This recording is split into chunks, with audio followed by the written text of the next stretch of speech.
नमस्कार। मुद्दे की बात में आपका स्वागत है। बिहार विधानसभा का चुनाव अपने चरम पर है और बिहार में प्रचार के इस शोर में यूपी के धुरंधरों की हुंकार एनडीए और महागठबंधन का चुनावी समीकरण हिला रही है। मुख्यमंत्री योगी आदित्यनाथ जो कि आज बिहार में थे, उनसे लेकर आने वाले दिनों में अखिलेश यादव बिहार में बाकायदा चुनाव लड़ रही हैं। बीएसपी सुप्रीमो मायावती, उनके अलावा आकाश आनंद वहां रैलियां कर रहे हैं। नगीना के सांसद चंद्रशेखर असदुद्दीन ओवैसी के साथ मिलकर चुनाव लड़ रहे हैं। यानी चुनाव बिहार का है, लेकिन यूपी के रंग, यूपी के नेता इस चुनाव में आपको उसी अंदाज में नजर आएंगे जैसे वो यूपी में नजर आ चुके हैं या आने वाले दिनों में यूपी में नजर आने वाले हैं। तो क्या असर है यूपी का बिहार के चुनाव पर, यूपी के नेताओं का? बात करने के लिए हमारे साथ हैं हमारे एग्जीक्यूटिव एडिटर कुमार अभिषेक। मैं आपको बता दूं कि कुमार अभिषेक भी इन दिनों बिहार में हैं और बिहार का चुनाव कवर कर रहे हैं। तो आज लखनऊ से नहीं, पटना से हमारे साथ जुड़े हैं कुमार अभिषेक। और अभिषेक, आपसे पहला सवाल यही है कि बिहार में क्या माहौल चल रहा है?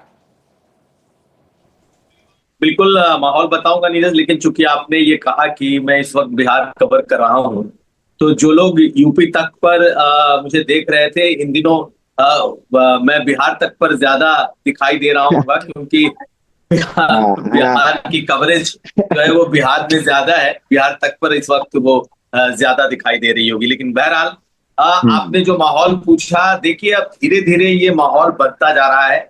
बनता जा रहा है कहने का मतलब ये है कि अब छठ का पर्व खत्म हो गया। आज के बाद से तमाम जो लोग अभी तक पूजा में, फेस्टिव सीजन में थे, जो फेस्टिवल एंजॉय कर रहे थे, घरों में थे, अब सबके सब इस चुनाव में लगने वाले हैं। और इसका अंदाजा इसी बात से लगाइए कि आज से ही आप देखें तो राहुल गांधी यहाँ पर पहुंच चुके हैं।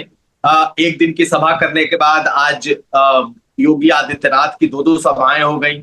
अखिलेश यादव की सभाएं प्लान्ड है और अखिलेश यादव कल से आने वाले हैं। कहा जा रहा है 3 तारीख को इसी सिवान में अखिलेश यादव की सभा होने वाली है। ये भी डिमांड है कि कई जगह पर डिंपल यादव को भी बुलाया जाए और देखना है कि क्या डिंपल यादव अखिलेश यादव के साथ आती हैं या उनकी अलग से सभाएं होती हैं। इसके इतर अगर आप देखेंगे तो राहुल गांधी और प्रियंका गांधी की मतलब हर दिन बिहार में कहीं ना कहीं सभाएं हैं और कहीं ना कहीं नहीं, दो दो तीन तीन सभाएं हैं। तो बिहार के चुनाव में उत्तर प्रदेश के तमाम चेहरे दिखाई देंगे। मायावती 2-3 बड़ी सभाएं कर सकती हैं, उनका उनका ऐलान भी होने वाला है। इसके अलावा आकाश आनंद जो बसपा के नंबर 2 हैं, वो भी आपको बिहार में चुनावी सभाएं करते दिखाई देंगे। तो माहौल अब धीरे धीरे चुनावी होने लगा है, चुनावी बनता जा रहा है। अभी कल महागठबंधन ने अपना घोषणा पत्र जारी किया है। 1 तारीख को एनडीए की तरफ से घोषणा पत्र जारी होगा। जिस बात की चर्चा लगातार, जिस बात पर लगातार घेर रहे थे महागठबंधन के लोग, तेजस्वी यादव, मुकेश सहनी, कि भाई बीजेपी का एनडीए का चेहरा कौन होगा, नीतीश को तो आपने ऐलान नहीं किया है। तो आज अमित शाह ने कह दिया कि दिल्ली में प्रधानमंत्री मोदी पीएम के तौर पर मौजूद हैं, उसी तरीके से बिहार में नीतीश कुमार सीएम हैं। तो एक तरीके से धीरे धीरे चीजें हो रही है। और मेरी जानकारी के मुताबिक 1 तारीख को जब साझा घोषणा पत्र जारी होगा एनडीए का, उस दिन ये जरूर होगा कि नीतीश कुमार को ये लोग चेहरे के तौर पर आगे करेंगे, क्योंकि यही एक मुद्दा है जो जिस पर एनडीए थोड़ा बैकफुट पर दिखाई दे रहा है या बीजेपी बैकफुट पर दिखाई दे रही है। क्योंकि अमित शाह ने कह दिया था कि भाई चुनाव के बाद हमारे जब लोग जीत कर आएंगे तब तय होगा कि कौन मुख्यमंत्री होगा। उसके बाद से इस मुद्दे पर घेरा जा रहा है। मैं अपनी जानकारी से बता रहा हूं कि 1 तारीख को शायद इसका आधिकारिक ऐलान भी हो जाए। लेकिन अगर आप पूछ रहे हैं कि माहौल क्या है, तो निश्चित तौर पर माहौल अलग अलग मुद्दों पर अलग अलग इलाकों में अलग अलग तरीके से सामने आया है। और सभी मुद्दे अगर आप देखेंगे तो एक एक करके हम उसको डिस्कस कर लेंगे कि मुद्दे क्या हैं और माहौल क्या है। जो बिल्कुल। हम उत्तर प्रदेश के बरक्स बिहार के चुनाव को देखते हैं तो उत्तर प्रदेश में बीजेपी एक अनडाउटेडली निसंदेह तौर पर एक प्रोमिनेंट पार्टी है जो कि वहां पर सत्ता में है पिछले कई सालों से।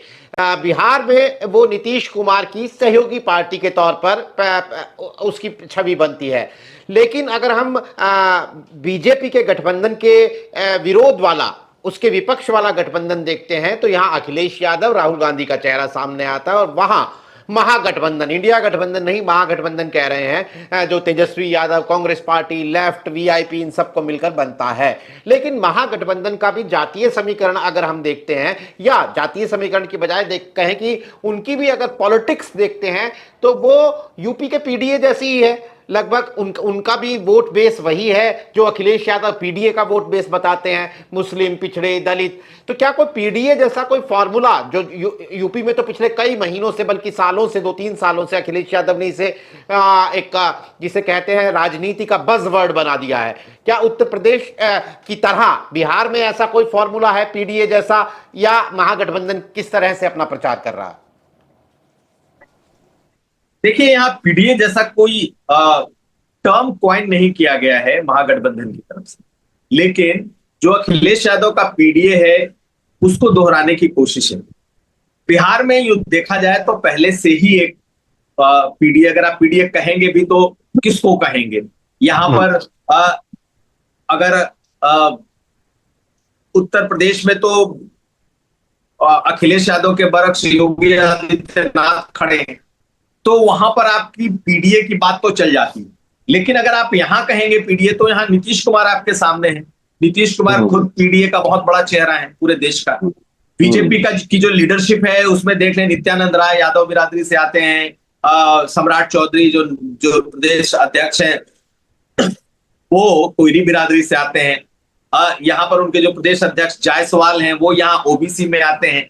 तो पीडीए को लेकर के अगर आप सीधे सीधे देखें तो उत्तर प्रदेश में तो पिछड़ा दलित अल्पसंख्यक का एक कार्ड अखिलेश यादव चलते हैं, क्योंकि सामने उन्हें योगी आदित्यनाथ का चेहरा रखा हुआ है बीजेपी ने।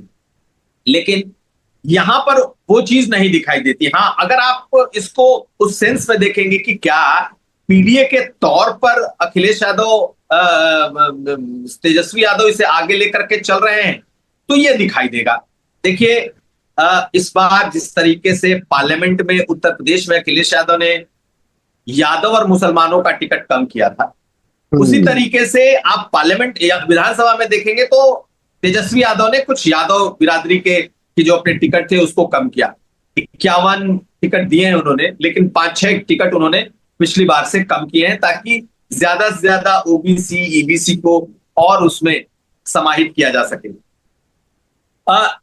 हालांकि मुसलमानों का जो उनका अपना कोटा है लगभग वही रखा है, 1 या 2 ज्यादा या कम हो सकता है। लेकिन जो स्थिति 2020 में अखिलेश यादव ने बनाई थी, छोटे छोटे दलों को अपने साथ लेकर, दलों को क्या, दलों के नेताओं को जोड़ करके उन्होंने तब ओम प्रकाश राजभर को जोड़ा था, उन्होंने स्वामी प्रसाद मौर्य को जोड़ा था, दारा सिंह चौहान को जोड़ा था। उसी तरीके से इस बार तेजस्वी यादव ने अपने यहाँ मुकेश सहनी को जोड़ा है, जो कि आप समझ जाइए कि संजय निषाद का दूसरा रूप बिहार में है। इसी तरीके से उन्होंने इंजीनियर आईपी गुप्ता को जोड़ा है, जो कि अति पिछड़ी बिरादरी से आते हैं, जो जुलाहा जिसे कहते हैं, ताती तत्वा यहाँ बिहार में कहते हैं, उस बिरादरी से आते हैं। तो इस तरीके का एक गुलदस्ता बनाने की कोशिश की है। तो जो एक सिमिलैरिटी मुझे दिखाई दे रही है वो उत्तर प्रदेश और बिहार की, वो ये दिख रहा है कि जो प्रयोग अखिलेश यादव ने 2022 में उन्होंने किया था उत्तर प्रदेश में, उस प्रयोग को यहाँ तेजस्वी यादव दोहरा रहे हैं। लेकिन थोड़ा सा अंतर है, क्योंकि बिहार पहले से ही मुझे लगता है कि कुछ मामलों में एम्पावर्ड है। ओबीसी की जो आप देख ले तो जितना रिप्रेजेंटेशन ओबीसी को मिला है अलग अलग दलों में, शायद उस तरीके से बिहार उत्तर प्रदेश में थोड़ा कम रहा है। अलग अलग राज्यों का अखिलेश यादव की सरकार रही तो किसी खास का बोलबाला था, मायावती की जब सरकार रही तो कुछ और का बोलबाला था। लेकिन अब वहां पर भी अखिलेश यादव बैलेंस करने की कोशिश कर रहे हैं। उसी तरीके से यहां पर भी तेजस्वी यादव बैलेंस करने की कोशिश कर रहे हैं। कितना सफल होगा ये तो चुनाव बताएगा, लेकिन खुद को थोड़ा कम करके, थोड़ा स्पेस दे करके ये तेजस्वी यादव की कोशिश है कि इस बार ज्यादा से ज्यादा ओबीसी ईबीसी को जोड़ा जाए, क्योंकि उन्हें लगता है कि जब तक वो वोट बैंक नहीं जुड़ेगा तब तक ये जो 33, 34, 35% का आंकड़ा है ये 40% तक नहीं पहुंचेगा। और अगर 40% तक नहीं पहुंचता है तो बड़ा मुश्किल होगा किसी को भी सत्ता में आना। पिछली बार 34% आपको मालूम है कि आसपास दोनों ही थे। बिल्कुल। जो इस 40% के इस बैरियर को क्रॉस करेगा, मुझे लगता है कि सत्ता में वही आएगा। और यही कोशिश अगर आप देखेंगे इस बार तेजस्वी यादव की। नहीं बिल्कुल। और जैसा आपने कहा कि उन्होंने यादव बिरादरी के टिकट कुछ कम किए हैं, जैसा कि अखिलेश यादव ने लोकसभा चुनाव में भी किया था, इसके बावजूद यादव मुसलमान बिल्कुल एकजुट अखिलेश यादव के को की पार्टी को या उनके गठबंधन को वोट उन्होंने दिया। सीएसडीएस लोकनीति के आंकड़े या दूसरे सर्वे हमें बताते हैं। तो क्या बिहार में भी ये प्रयोग के बावजूद आपको लगता है कि तेजस्वी के साथ खड़ा हुआ है यादव मुसलमान? और फिर यूपी के नजरिए से मेरा सवाल कि क्या अखिलेश यादव के वहां पर दौरे इस गठबंधन में किसी एडहेसिव का काम करेंगे, उसे और टाइट करेंगे? नहीं, निश्चित तौर पर देखिए, एक तो अखिलेश यादव ने यानी कि समाजवादी पार्टी ने अपना कोई कैंडिडेट नहीं दिया है, और ये आपसी सहमति रही कि महागठबंधन में अब समाजवादी पार्टी कोई कैंडिडेट नहीं देगी। हालांकि पिछले चुनाव तक, पहले के चुनाव में सपा यहाँ चुनाव कभी लड़ती भी रही है और एक दो बार सपा सीटें जीती भी है। लेकिन अब बिल्कुल बदल चुका है मामला। अब तेजस्वी यादव उत्तर प्रदेश में नहीं देते, अखिलेश यादव बिहार में नहीं देते। दोनों एक दूसरे की मदद करने की कोशिश कर रहे हैं। उन्हें लगता है कि आपस में न तो लड़ा जाए, ना ही लड़ने का कोई इस तरीके का फीलिंग दिया जाए कि विपक्ष को कोई मौका मिले। उल्टे कोशिश ये है कि अपनी बॉन्डिंग जितनी ज्यादा से ज्यादा मजबूत दिख सके, ये दिख सके कि ये जो गठबंधन है ये मजबूत है और सब एक साथ है। इसी के मद्देनजर अगर आप देखेंगे तो अखिलेश यादव की सभाएं रखी गई हैं, और अखिलेश यादव की ज्यादातर सभाएं आपको या तो इस वक्त जो हमारे पास जो शेड्यूल है उसमें उत्तर प्रदेश और बिहार की जो सीमा से लगती हुई जो लगते हुए जो जिले हैं वो जिले हैं। मुसलमान बहुल जो इलाके हैं, यादव बहुल जो इलाके हैं वहां हैं, क्योंकि यंग लीडरशिप में अखिलेश यादव का एक क्रेज दिखता है। यादवों के बीच में अखिलेश यादव का एक क्रेज दिखता है जो उत्तर प्रदेश में भी है। और चूंकि बिहार में तेजस्वी जैसा चेहरा ऑलरेडी है, आरजेडी जैसी पार्टी ऑलरेडी है, ऐसे में अखिलेश यादव उसे टॉप अप करेंगे, एक इमेज को टॉप अप करेंगे कि भाई ये जो पार्टी, ये जो आरजेडी है, आरजेडी के साथ जो अखिलेश यादव खड़े हैं वो सिर्फ एक लालू यादव की 3 दशक पुरानी पार्टी की बात नहीं है। इसमें यंग चेहरे हैं, इसमें फ्रेश ब्लड है, इसमें ऐसे लोग हैं जिनका दावा भी है कि उत्तर प्रदेश को उन्होंने बदला है। तो ये भी एक तरीके का गुलदस्ता है, एक शोकेस है।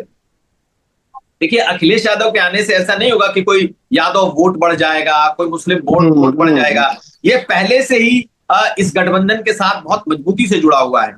लेकिन अखिलेश यादव के आने से एक चीज होगी कि एक तो इस गठबंधन की मजबूती दिखाई देगी, दूसरा अखिलेश यादव के आने से इस महागठबंधन में एक फ्रेशनेस उनको लगता है कि तेजस्वी और राहुल के साथ साथ वो चेहरा जो महागठबंधन के बड़े चेहरे हैं, जो देश के दूसरे नंबर की पार्टी है। और इससे एक मैसेज जाएगा कि देखिए, उत्तर प्रदेश में भी और बिहार में भी जो गठबंधन है, जो दलों का, पार्टियों का, जातियों का जो एक समीकरण है, वो बिहार में भी कुछ उसी तरीके से उसको लेकर चलने की कवायद है। तो मुझे लगता है कि यूपी को रेप्लिकेट करने की कोशिश नहीं है, लेकिन यूपी से कुछ ना कुछ चीजों को इस गठबंधन में टॉप अप करने की कोशिश है, और खास करके स्टार प्रचारकों के तौर पर। और वैसे भी मुझे लगता है कि अगर हम कहते हैं कि योगी आदित्यनाथ एक स्टार प्रचारक है बीजेपी के, वो वहां जाकर अगर हिंदू मुस्लिम की राजनीति को अंडरलाइन करते हैं, तो फिर अखिलेश भी बिहार में जाकर जातियों की राजनीति को अंडरलाइन करेंगे। वो कंपैरिजन, मतलब योगी आदित्यनाथ के बरक्स बिहार का कोई नेता बात करेगा या फिर अखिलेश यादव बात करेंगे तो उसका असर ज्यादा होगा। शायद ये भी एक फैक्टर है जिसे कहते हैं कि परसेप्शन, अपने अपने गठबंधन की मजबूती दिखाने का। चलिए मैं अगले सवाल पर आता हूं कि बिहार में अगर हम दलित वोट पर नजर डालते हैं तो ये यूपी से थोड़ा अलग समीकरण नजर आते हैं। यहाँ एनडीए गठबंधन यानी वो गठबंधन जो बीजेपी और नीतीश कुमार का है, उसमें जीतन राम मांझी हैं, उसमें चिराग पासवान है, बीजेपी को भी एक हद तक दलित वोट मिलता है। यानी कि एनडीए के अंदर दलित वोट के दावेदार अच्छे खासे हैं। वहां पर यूपी में तो ऐसा नहीं था, वहां मायावती अलग खड़ी हुई थी। अब आपको क्या लगता है कि बिहार में दलित वोट के नजरिए से क्या कांग्रेस पार्टी कोई रोल निभाने वाली है? क्या राहुल गांधी की वो इमेज जो पिछले कुछ महीने में उन्हें एक दलित समुदाय के नेता के तौर पर स्थापित करने की है, वो कोई रोल निभाने वाली है? देखिए, राहुल गांधी ने एसआईआर को लेकर के एक यात्रा शुरू की थी, वोट चोरी का जब वो एक तरीके से कैंपेन लेकर के चले थे। लेकिन अचानक से उसके बाद राहुल गांधी जब बिहार से निकले तो अभी तक आए नहीं। उनकी आज उसके बाद आज पहली उनकी मीटिंग थी मुजफ्फरपुर। बहुत भारी भीड़ जुटी थी, कोई दो राय नहीं है। बहुत बड़ी तादाद में लोग राहुल गांधी और खास करके तेजस्वी यादव की सभाओं में भीड़ हो रही है। और मैंने देखा है कि आरजेडी हारे या जीते, भीड़ में कभी कोई कमी नहीं होती। उनकी एक फ्रेंजी भीड़ होती है जो कि हमेशा अपने नेता को मजबूत करती है, नेता के साथ खड़ी होती है।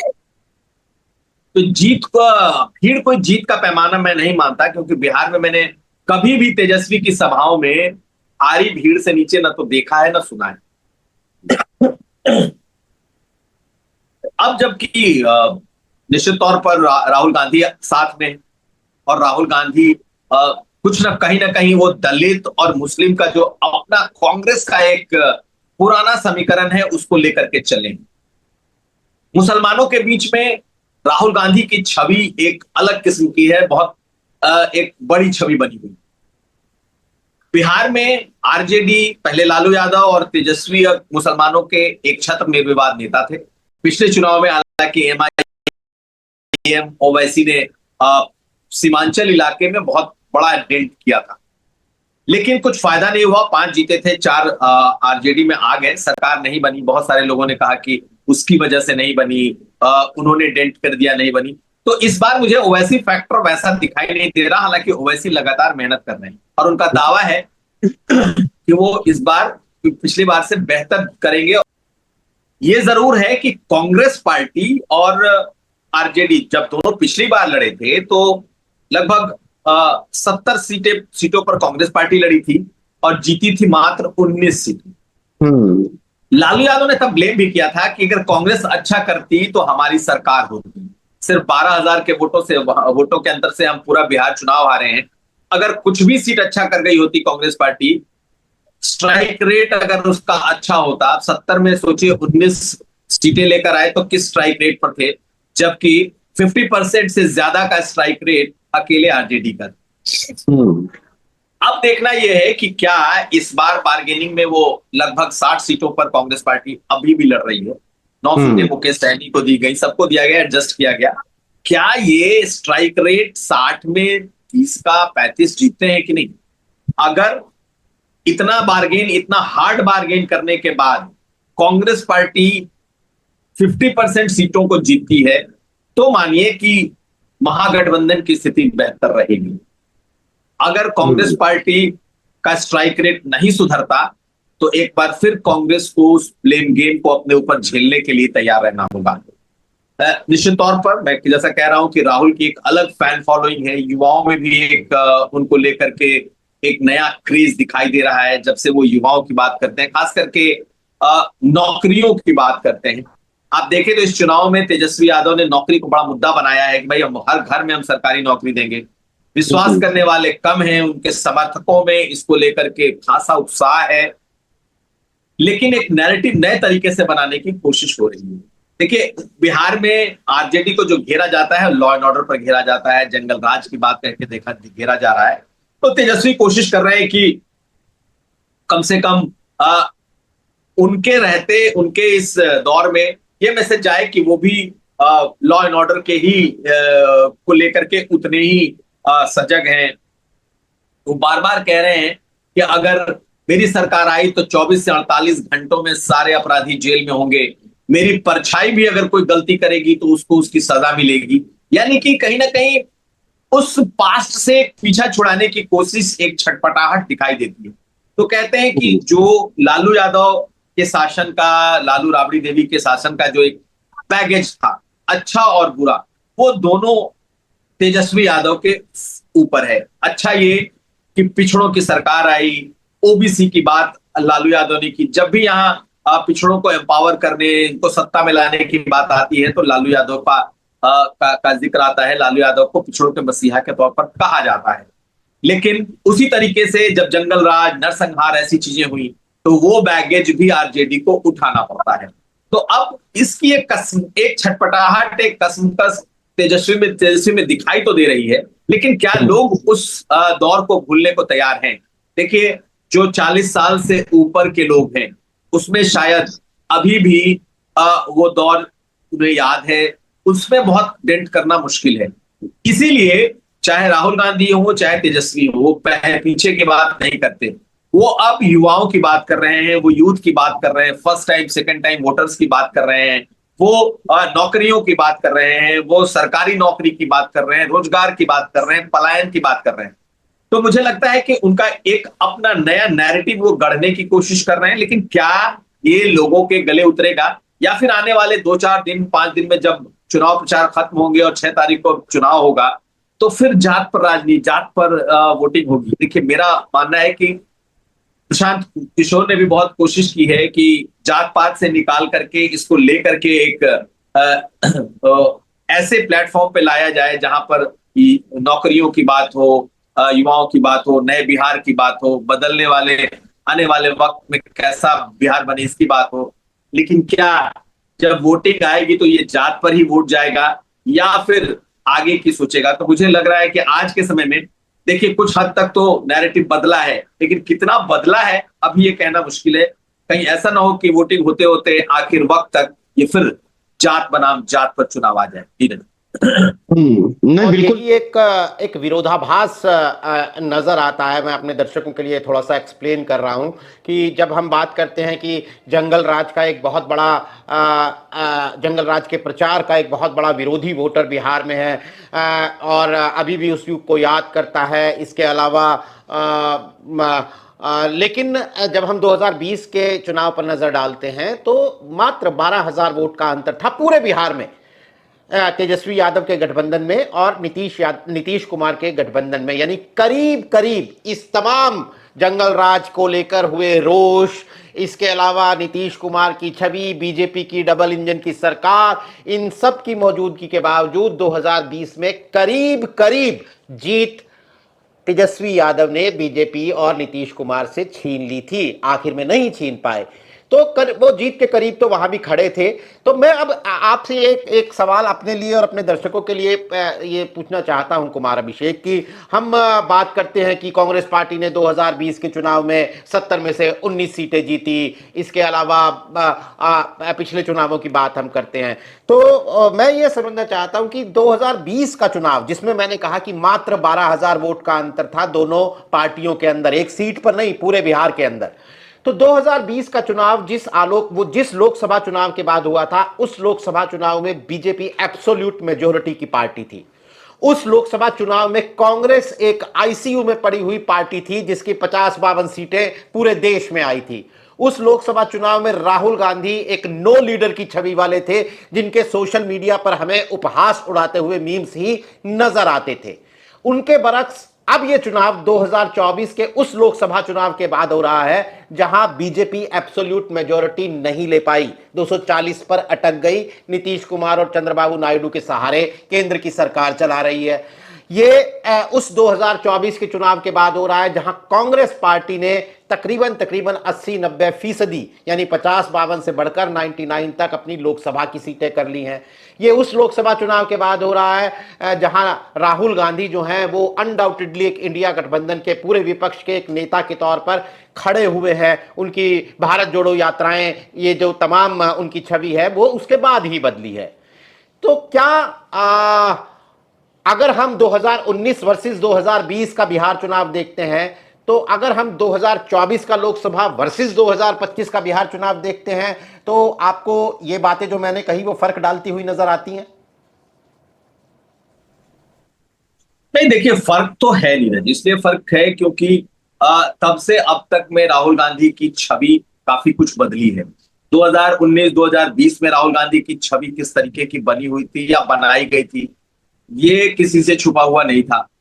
और 2024-2025 में वो कितने सीरियस नेता के तौर पर उनकी एक छवि उभर करके सामने आई, ये भी किसी से छुपा हुआ नहीं है। तो फर्क तो पड़ता है, लेकिन अगर आप देखें तो जो फर्क उत्तर प्रदेश में पड़ा 2024 के लोकसभा चुनाव में, उतना नुकसान बिहार में नहीं हुआ। बिहार फिर भी बहुत कुछ अपने को बचा करके ले गया है एनडीए के लिए। तो उत्तर प्रदेश में इंपैक्ट ज्यादा था, बिहार में इंपैक्ट कम है। यहां पर राहुल गांधी की यात्रा हुई है, लेकिन राहुल गांधी की यात्रा से जो जुड़ने वाला वोट है, देखिए यादव और मुसलमान, एमओवाई, हालांकि अब एमओवाई महिला और युवा वोटर को भी कहते हैं, जो अब एनडीए अपने अपने कोटे में जोड़ता है। अब तो एमओवाई का नाम तेजस्वी यादव नहीं लेते हुए ए टू जेड वोटर कहते हैं कि भाई हम सबके प्रतिनिधि हैं। लेकिन वो एमओवाई पहले से ही इस गठबंधन के साथ और पहले से चला आ रहा है। अब इस बार मजबूती उसकी ये है कि चूंकि बहुत सारे मुद्दे मुसलमानों के उठे, आप वक्फ का मामला देख लीजिए, इसी तरीके से जो ढेरों मामले मसले आए हैं, उत्तर प्रदेश में कई तरह के मामले आ गए, लव जिहाद, इस तरह के मामलों से मुस्लिम वोटर्स जो हैं वो पहले से कंसोलिडेटेड था, लेकिन तब वो जेडीयू को वोट करता था। बीजेपी और जेडीयू को भी उसका एक अच्छा खासा वोट जाता था, जब महादलित अति पिछड़ों के साथ साथ मुसलमानों में भी पसमानदा का कंसेप्ट नीतीश कुमार लेकर के आए थे, और बाकायदा उन्होंने पसमानदा समाज से प्रतिनिधित्व दिया भी था, और बहुत सारे लोग पसमानदा के नाम पर जीते भी थे। लेकिन अब जबकि देश में एक तरीके का पोलराइजेशन है, उत्तर प्रदेश को आप देख लीजिए, देश में देख लीजिए, बहुत सारे मुसलमानों के मुद्दे जो कि उन्हें लगता है कि ये उनके सेंटिमेंट से जुड़ने वाले मुद्दे हैं, ऐसे मुद्दों पर नीतीश कुमार के भी लोगों ने खूब आलोचना की। तो अब मुझे नहीं लगता कि बहुत ज्यादा कंफ्यूजन मुस्लिम वोटर्स में कहीं है। वो मुस्लिम वोटर पूरी तरीके से, एक तरीके से महागठबंधन के साथ खड़ा हुआ दिखाई देता है। 2020-25 में ये स्थिति नहीं थी, मुसलमानों का एक बड़ा तबका जेडीयू के साथ भी हुआ करता, और कभी भी जब वो आरजेडी के साथ नीतीश कुमार गए तो बहुत, दोनों कहते हैं कि दोनों बाहें फैलाकर उन लोगों ने इसका स्वागत किया था कि भाई आप इधर रहिए तो फिर हमारे लिए कोई दिक्कत नहीं है। लेकिन खैर, तो 2019-20 का चुनाव अगर आप देखें, चाहे यूपी का देखें और 2024-25 का देखें, तो एक अंतर है। मगर क्या है कि नीतीश कुमार का जो अपना शासन रहा है, उसमें महिलाओं का जो एक बहुत बड़ा वोट बैंक है, और महिलाओं का जो वोट है, उसने भी एक बड़ी, जिसे कहते हैं, अगर नीतीश कुमार को आज किसी ने नीतीश कुमार बनाया हुआ है, बीजेपी चाह करके भी नीतीश कुमार को हिला नहीं पा रही है, तो उसके पीछे की सबसे बड़ी वजह है वो महिला वोट। ठीक है, मोदी के नाम पर भी वोट है, लेकिन आज आप देखें तो मुझे लगता है कि बीजेपी की मजबूरी है कि वो नीतीश कुमार के नाम को आगे रखें, उनको अगला मुख्यमंत्री घोषित करें। इसके पीछे की वजह है कि महिला वोट इस मजबूती के साथ नीतीश कुमार के साथ, कि वो कहीं से वो वोट हिलता हुआ नहीं दिखाई दे रहा। तो जिस तरीके से एक एमओवाई समीकरण महागठबंधन के साथ है, उससे कहीं मजबूती से ज्यादा आधी आबादी का वोट आज भी नीतीश कुमार के साथ या एनडीए गठबंधन के साथ कमोवेश खड़ा है। तो ये ऐसी चीज है जो कि दिखाई देती है कि 19-20 हो या 24-25 हो, बिहार के चुनाव में बहुत फर्क पड़ेगा, इसकी मुझे गुंजाइश कम दिखाई देती है। चलिए, एक बार फिर यूपी के दर्शकों के नजरिए से एक और सवाल है मेरा कि मायावती का कोई असर है क्या? कुछ रिपोर्ट्स पढ़ रहा था मैं कि जो भोजपुर का इलाका है, पूर्वांचल से लगा हुआ, जो बिहार की 17-18 सीटें हैं, वहां मायावती की मौजूदगी कोई असर दिखा सकती है क्या? मायावती की मौजूदगी, उनकी पार्टी चुनाव लड़ रही है वहां पे, क्या आप देखते हैं कोई असर? नहीं, देखिए, जो सीमावर्ती इलाके हैं, उत्तर प्रदेश से सटे हुए जो इलाके हैं, आप बगहा से लेकर के गोपालगंज तक के जो इलाके हैं, उस इलाके में बसपा का असर पहले से रहा है, कांसीराम के समय से रहा है, मायावती के समय से रहा है। इसके अलावा अगर आप इस तरफ देख लें, रोहतास के इलाके में, इधर जो भी कैमूर, भभुआ, बक्सर, सासाराम, इस इलाके में भी मायावती का, बसपा का असर है। और आज भी जो जाटो बिरादरी, जिसे उत्तर प्रदेश में कहते हैं, यहाँ राम टाइटल लिखते हैं, ऐसे तमाम लोगों के जो वोट है वो आंख बंद करके हाथी पर पड़ते रहे। आपको पिछला पार्लियामेंट याद हो तो उसमें भी बक्सर में नंबर 2 पर बीएसपी का उम्मीदवार रहा है। इसी तरीके से एक सीट, कम से कम एक सीट तो बसपा जीतती ही रही है। तो वो एक उनका वोट बैंक तो यहाँ मौजूद है। लेकिन जैसा कि मैंने बताया कि आधी आबादी पर एक बड़ा असर नीतीश कुमार का है, जो मैंने पर्सनली जब मैं घूमा हूं तो मैंने देखा है, महसूस किया है। मैं कल की बात बताता हूं, उसी बक्सर की बात। जब बक्सर के मैं उनके एक टोले में गया तो वहां पर नीले झंडे, मायावती के निशान, मायावती की तस्वीर, झंडा, हाथी का झंडा, ये तमाम चीजें मुझे दिखी। आधे घंटे तक मैं घूमता रहा। जब मैंने लोगों से बात की तो लोग थोड़ा बसपा के बारे में बोलते रहे, कुछ लोग लालटेन के बारे में भी बोलते रहे, कुछ लोग कमल को भी कहते रहे। लेकिन जब आधे घंटे के बाद खुले तो सबके मुंह से नीतीश कुमार, खास करके महिलाओं के मुंह से, मैंने नीतीश कुमार का जिक्र ज्यादा सुना। मैं नहीं कह रहा कि सिर्फ सुना, ज्यादा मैंने मैं उस टोले की बात कर रहा हूं जो कि कोर वोट बैंक रहा है मायावती का। तो अगर इस तरीके से अभी हाल में जिस तरीके से 10,000 रुपए की जो सहायता राशि एक लोन के तौर पर उन्होंने दी है, और आने वाले समय में कहा है कि 2 लाख रुपए देंगे, प्रधानमंत्री मोदी ने भी घोषणा की हुई है, तो इन सबों का बड़ा असर है। और ये किसी एक जात बिरादरी तक सीमित नहीं है, लेकिन वो कट्टर वोट बैंक जो सिर्फ हाथी देख करके दशकों से मुहर मारता चला आया है, बटन दबाता चला आया है, उसके बीच में अभी भी नीतीश कुमार की जो एक पैठ है वो मुझे साफ साफ दिखाई दे रही है। तो मैं पूरे इस चुनाव को अगर देखें नीरज, तो मैं महिला वोटर के तौर पर, क्योंकि पिछला चुनाव अगर देखें तो ये पूरा जो जिस इलाके की मैं बात कर रहा हूं, शाहाबाद, भोजपुर, मगध, इन सब इलाकों से लगभग एनडीए साफ हो गई थी। बहुत मुश्किल से कुछ कुछ सीटें कहीं कहीं पॉकेट्स में जीत पाई थी।